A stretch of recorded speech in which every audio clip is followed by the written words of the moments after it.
Wel, dyma ein wythnos ola yn Senedd Ewrop. Yma ymrwysel cyn y brec ar gyfer y gwyliau.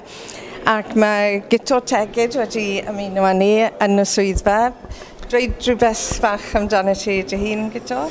Wel, dwi'n astudio yn Ysgol David Hughes ar Sir Fôn. Dwi'n mlwyddyn 12. Dwi rwan yn astudio deryddiaeth, hanes, Ffrangeg a Saesneg, a dwi'n gobeithio mynd mewn i wleidyddiaeth.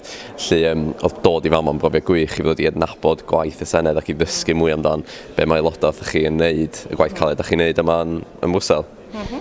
A beth yw'r argraff di o'r Senedd? A siwt i ti'n teimlo fel rhywun ifanc pan dyn ni falle ar fi'n gadael Ewrop?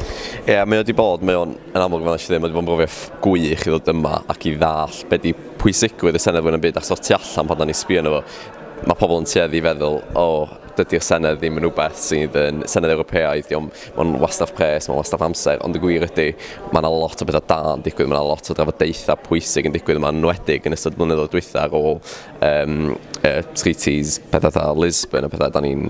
Mae gwaith sy'n cael ei wneud yma'n wych, a dwi wedi cael cyfle i fynd i nifer o gyfarfodydd gwahanol, dod i nabod pobl gwahanol, ac dod yn fwy na byd jyst i ddall pa mor bwysig ydy fama, a fel person, fel rwy'n ifanc sydd wwan yn gweld ni'n gadael Unol Ewropeaidd ac yn gweld y newidiadau mawr yma sy'n digwydd yn ein cenedlaeth ni, mae'n hynod bwysig bod ni'n dall. Be da ni'n golli mwy na byd ydy?